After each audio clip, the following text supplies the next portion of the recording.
Boa tarde, meninas. Vamos continuar o nosso conteúdo. Nós ainda estamos falando sobre doenças ocasionadas por bactérias.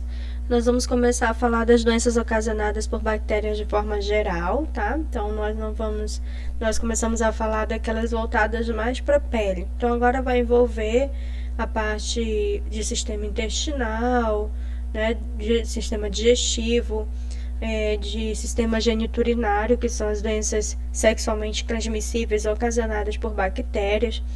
E aí nós vamos começar falando da cólera. A cólera ela é hoje considerada uma doença bacteriana já erradicada. A sétima pandemia da cólera, né, um pouquinho da história dela. A sétima pandemia da cólera ocorreu em 1961, né, nos países da África. Então,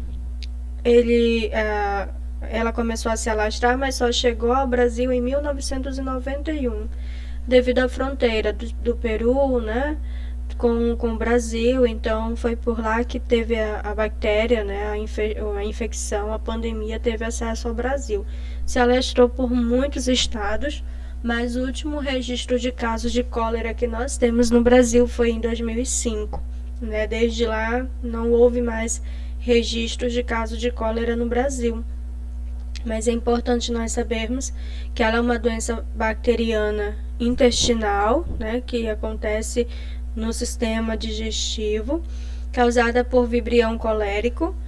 Inicialmente, os sintomas eles podem não acontecer, ou seja, podem ser assintomáticas.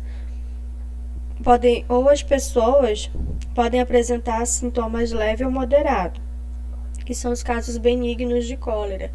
Nos casos típicos, né, pode manifestar-se de forma grave, com diarreia profusa, vômitos, rápida desidratação, acidose, que é alteração no pH sanguíneo, e colapso respiratório. Isso é a cólera grave. Então, vocês vão perceber que as doenças bacterianas, doenças virais, até mesmo fúngicas, elas não vão se manifestar da mesma maneira em todo mundo. Cada pessoa tem uma fisiologia diferente. Nós temos visto isso na mídia com frequência, eles falando sobre o Covid-19, né, que é uma doença viral, não é bacteriana, e é uma doença na qual cada ser humano vai ter uma reação diferenciada. Tem uns que realmente ficam prostrados, doentes, né, e não conseguem se recuperar, infelizmente. E tem aqueles que é como se tivesse apenas uma virose simples, não apresentando nenhum tipo de complicação maior, conseguindo se recuperar bastante rápido da doença. Então, aqui com a cólera não era diferente. A cólera, quando aconteceu a pandemia, também aconteceu da mesma maneira, de que alguns casos, nos casos benignos, as pessoas elas não apresentavam sintomas. Quando apresentavam esses sintomas, eram sintomas leves, né? Não chegavam a ser a forma grave da doença, no qual a pessoa apresentava um quadro tão grande de diarreia e vômito, que na verdade a pessoa ela não morria na cólera, ela não morria por conta da bactéria. Ela morria por conta dos sintomas que a bactéria ocasionava, ou seja, devido ao excesso de diarreia e vômito, a pessoa evoluía para uma desidratação grave, então ela morria desidratada.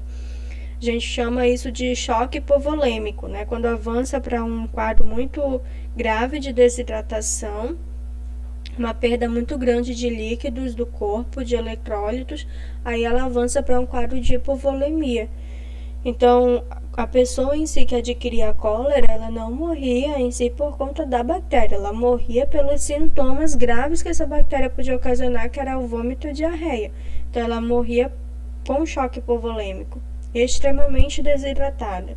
Então, a sintomatologia dessa doença, ela começa de forma insidiosa, né, ou seja, rápida, com diarreia discreta, dores abdominais, mal-estar.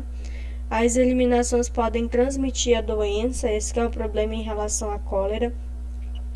Quando começou a doença nos países menos providos de saneamento básico, se alastrou muito fácil justamente por conta disso, de não ter um destino adequado para dejetos.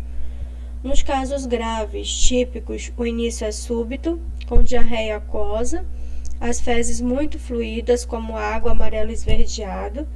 O odor, dizia-se que as evacuações dos pacientes com cólera tinham um odor peculiar de peixe, mas sem muco e sem sangue. Em alguns casos, se assemelhava a águas de as evacuações se assemelhavam a água de arroz, né, aquela água um pouco turva, esbranquiçada. Os vômitos são aquosos e profusos e não tinha febre.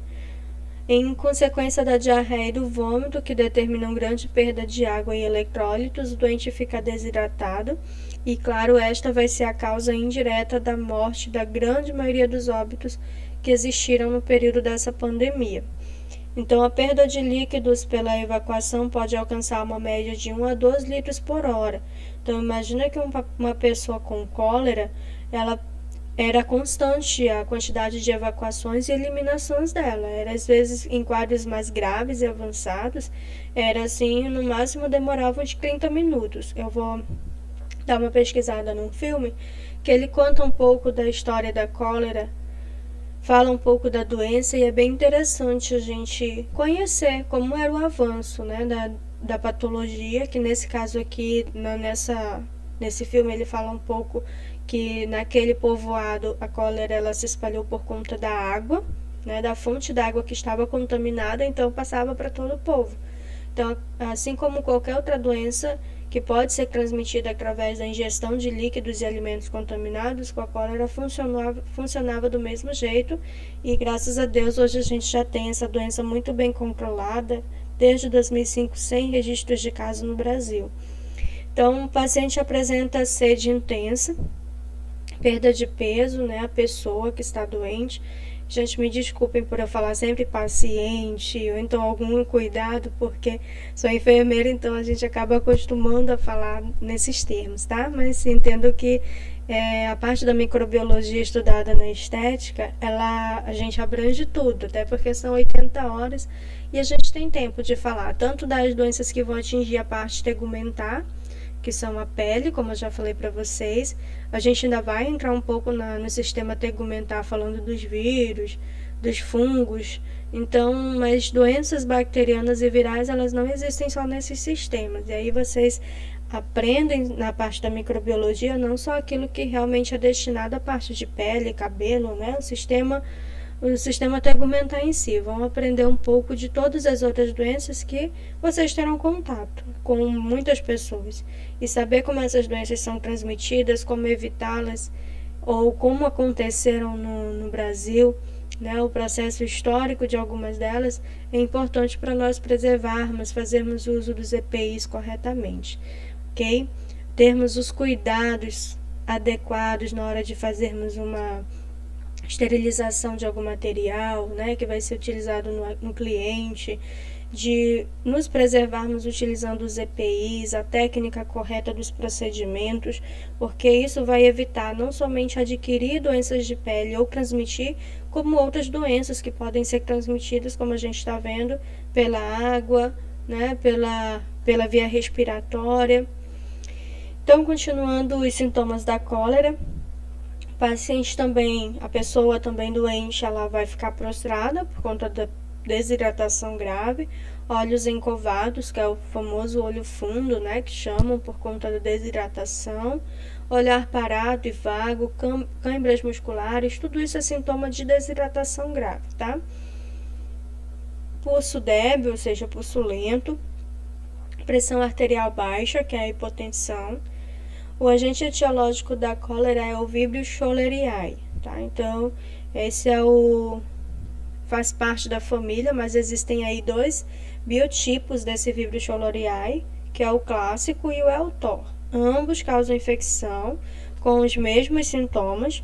Então, para conseguir diferenciar se é o clássico ou se é o Eltor que está ocasionando a infecção por cólera ou estava, era necessário fazer exame laboratorial específico, né? Então, colhia-se as eliminações do paciente no exame parasitológico de fezes e aí diagnosticava através desse exame se ele tinha bactéria da cólera e consequentemente qual era, né? Então só dá para verificar dessa maneira, porque os sintomas serão os mesmos. Se tiver na fase, se se apresentar de forma leve, os sintomas leves serão para os dois.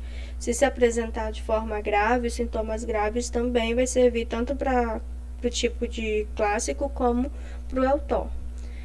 A transmissão ela ocorre por meio da ingestão de água contaminada, pela ingesta de alimentos contaminados e por mãos sujas do doente por moscas, que podem liberar seus dejetos e, consequentemente, se houver a presença da bactéria, né, e liberar nos alimentos, a pessoa vai acabar adquirindo a infecção ou acabaria adquirindo a infecção. Forma de prevenção: cloração da água que abastecem a residência, ter o cuidado de ter uma água potável. Se a pessoa ela não tem certeza ou não tem água potável, né? Isso serve não só para prevenir a cólera, como qualquer outra infecção bacteriana, viral, fúngica, parasitária. Então, ferver a água de poços e cisternas, esperar esfriar, colocar na garrafa e assim fazer o uso da mesma. Uso de leite pasteurizado ou fervido e uso de telas em portas e janelas. Utilização de inseticidas, cozinhar bem os alimentos. É importante que haja uma fiscalização sanitária, tanto é que é uma doença considerada doença compulsória. Eu já falei para vocês sobre as doenças compulsórias.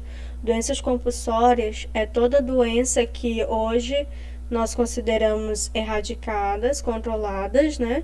E de repente eu tenho um novo caso. Então, se existe um caso de cólera, se de repente que Deus nos guarde disso acontecer, porque já tem doença demais nesse período, mas se retornasse esse caso, a comunicação compulsória, a notificação compulsória, é comunicar a vigilância sanitária, a vigilância epidemiológica de que surgiu esse caso. Isso acontece para malária, acontece para hepatite, para muitas outras doenças aí que há um risco de várias pessoas terem sido contaminadas. E nós temos visto agora isso com o Covid, né? As notificações de infecções por conta do Covid. Então, se chega um atendimento e chegam 10 pessoas contaminadas com Covid, automaticamente essas informações elas são passadas para a vigilância epidemiológica, para tentar entrar em contato com as pessoas que estiveram em contato com esse doente, né, para evitar que se agrave ou se espalhe mais ainda o vírus. E no caso aqui com a cólera não era diferente. Se existia um novo caso, era importante descobrir aonde tinha sido a base dessa infecção, porque se tinha acontecido em algum lugar, provavelmente era a água, era o alimento, ou foi transmitido de pessoa para pessoa, e era importante fazer essa descoberta. Educação sanitária da população, que é importante que a população ela conheça, entenda que ter os cuidados com a água, com os alimentos, né? Não é uma questão de frescura, como muitas pessoas mais leigas relatam, é uma questão até de cuidado com a própria saúde e a saúde daqueles que estão ao seu redor. Notificação compulsória, como eu falei, deve ser comunicado à vigilância epidemiológica quando surgirem novos casos. Os hospitais eles devem relatar isso. Diagnóstico laboratorial rápido, hoje muito mais rápido, né? Imagina que na época que houve a pandemia da cólera, nós tínhamos a mesma situação de laboratórios hiperlotados para conseguir fazer o diagnóstico pelo EPF. Então, acabava que muitas pessoas iam a óbito e a gente só sabia disso por conta dos sintomas.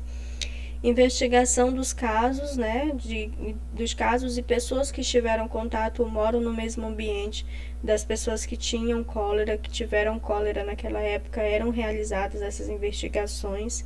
Isolamento entérico, ou seja, a pessoa ter o cuidado quanto à questão das suas eliminações, fazer a higiene correta das mãos, ter cuidado com os alimentos que essa pessoa que já tinha adquirido infecção continuaria ingerindo, porque não adiantava nada começar a tratar com os antibióticos e a pessoa retornar novamente a beber a mesma água, o mesmo alimento, então a reinfecção acontecia.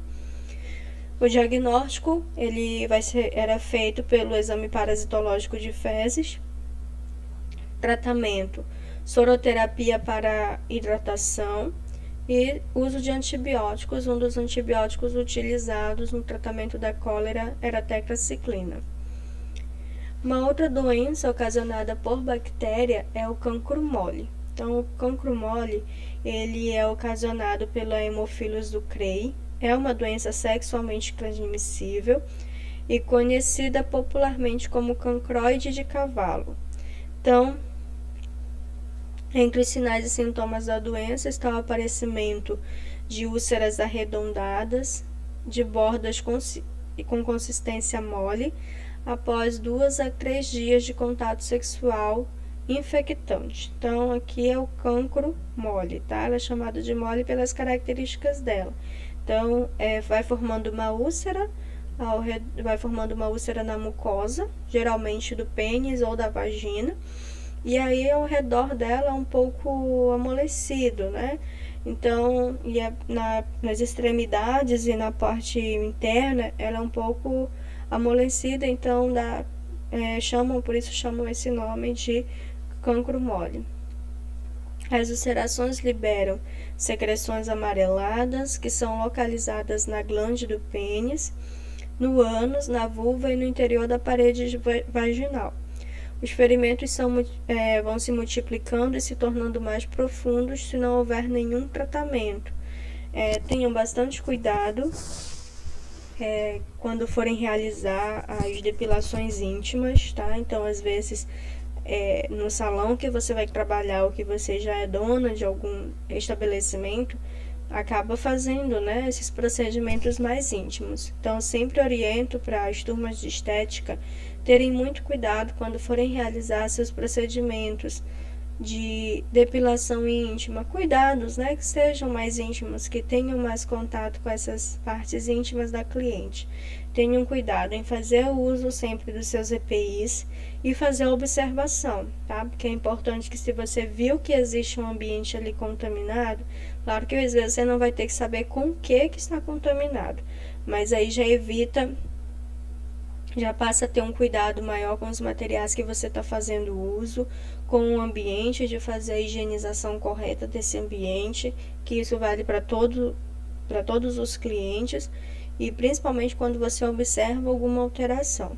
Tá? Então, a gente aprende sobre vários tipos de doenças justamente para tentar preveni-las, e caso você note qualquer alteração, que você busque conseguir se prevenir e fazer tudo o mais certinho possível dentro da técnica e dentro dos materiais que você faz uso.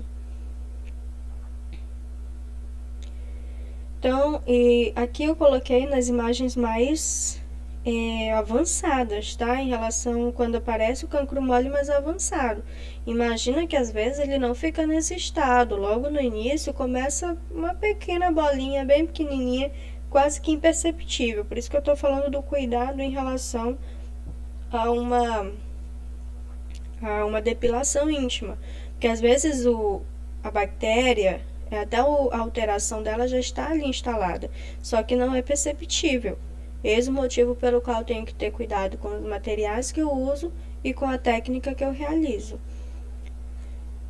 Então, cerca de 15 a 20 dias do início dos sintomas, o cancro mole complica-se com o surgimento de gânglios infartados, avermelhados e dolorosos em um dos lados da região inguinal. Com o tempo, o gânglio supura por meio de uma fístula. Então, isso aqui são os gânglios, famosas ínguas. Essa daqui tá bem grande, né? Então, popularmente as pessoas chamam de ínguas, mas na verdade são gânglios inflamados, né? Pequenos gânglios que existem nas regiões inguinais, que às vezes, devido a um processo de infecção, eles acabam ficando edemaciados, inchados e doloridos. Então, nesse caso aqui tá bem edemaciado e deve estar bem dolorido também. Então, às vezes, é comum acontecer por conta da consequência do cancro mole. Na mulher, geralmente o cancro mole ele vai se localizar na vulva, né? A vulva é a parte externa da vagina da mulher, né? Então, para quem não lembra, grandes e pequenos lábios, e a vagina é a parte interna. Então, também pode se alojar na vagina e no colo do útero. onde pode passar despercebido. Então, nem sempre ela vai estar lá na vulva, aparecendo nos grandes e pequenos lábios. Às vezes vai estar um pouco mais internamente.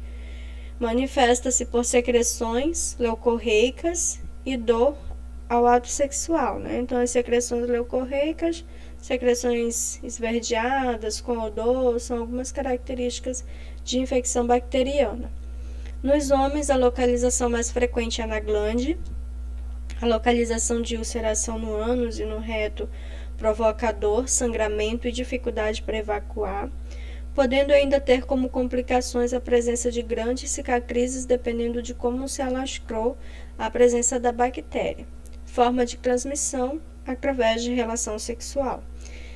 Profilaxia ou prevenção, evitar a promiscuidade, usar os preservativos, e os dois devem realizar um tratamento, né? Se a mulher, ela e o parceiro devem sempre realizar o tratamento, porque senão ela faz o tratamento, tem contato novamente sexual com outra pessoa e vai novamente acontecer a reinfecção. Também permanece o tratamento sendo utilizado antibióticos nos dois. No caso, a gente pode utilizar, né, feito conforme prescrição médica, a base de sulfadiazina, streptomicina, cloramfenicol, são alguns dos antibióticos que são utilizados. Uma outra doença ocasionada por bactéria, e a última que nós vamos falar hoje, é o tétano, tá? Então, o tétano também é uma doença controlada, considerada erradicada hoje no Brasil, mas bem controlada, né? Então, é uma doença ocasionada pelo Clostridium tetani, que é o nome da bactéria que ocasiona essa doença. Ele é um processo que se inicia, né? Uma doença que ela vai se iniciar, se transmitir quando a bactéria ela penetra no organismo por meio de um ferimento na pele causado por lesões, como queimaduras não tratadas, infecções dentárias, curativos mal feitos, aborto seguido de infecção. Uma coisa que é importante, todo mundo pensa que o tétano ele só é transmitido por conta de materiais enferrujados. Desde já eu saliento que não é uma bactéria que ela tem afinidade com os materiais, com os ferrugens dos materiais. Porém, não é só neles que ela pode se alojar. Ela pode ficar em um espinho, né? Ela pode ficar numa tábua. Então, às vezes, terrenos baldios, um terreno que não tem uma higienização e a pessoa acaba se acidentando nele, é importante ter essa vacina antitetânica em dias. O tétano neonatal, por sua vez, só acontece quando o coto umbilical é contaminado. Então, o bacilo do tétano pode ser encontrado sob a forma de esporos em diversos locais, ou seja, de forma resistente, como poeira, pregos enferrujados, latas, água suja, galhos, espinhos e no solo, principalmente nas fezes dos animais.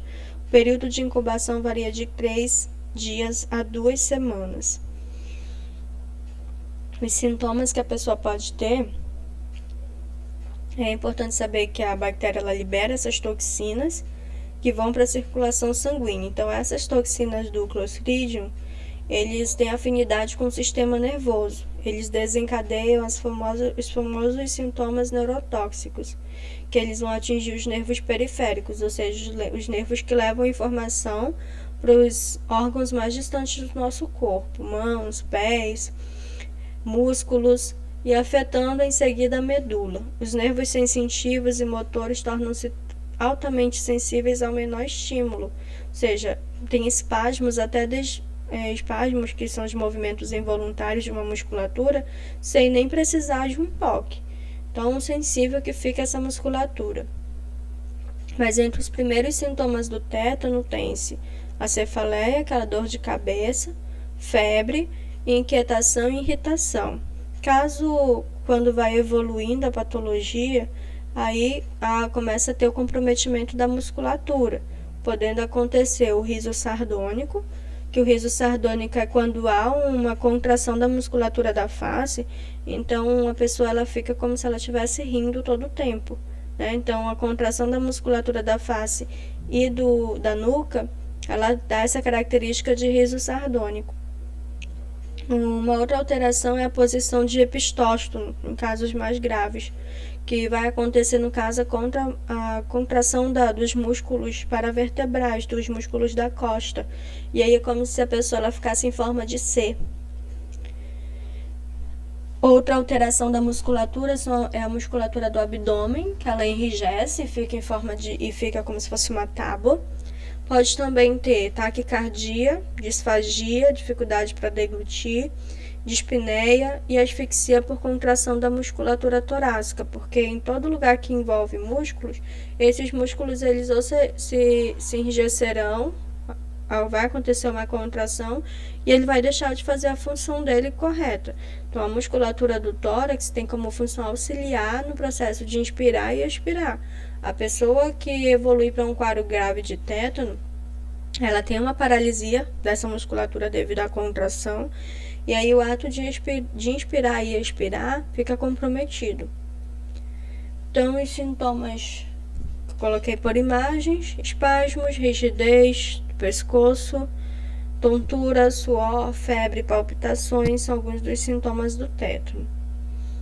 A pessoa com tétano poderá sofrer uma crise convulsiva generalizada ao ser exposto a qualquer estímulo tátil ou luminoso, uma vez que a sensibilidade nervosa está elevada em decorrência da presença da toxina do agente na circulação sanguínea. A forma de prevenção: manter os quintais limpos, fazer a antisepsia correta dos ferimentos e lavar com água corrente e sabão.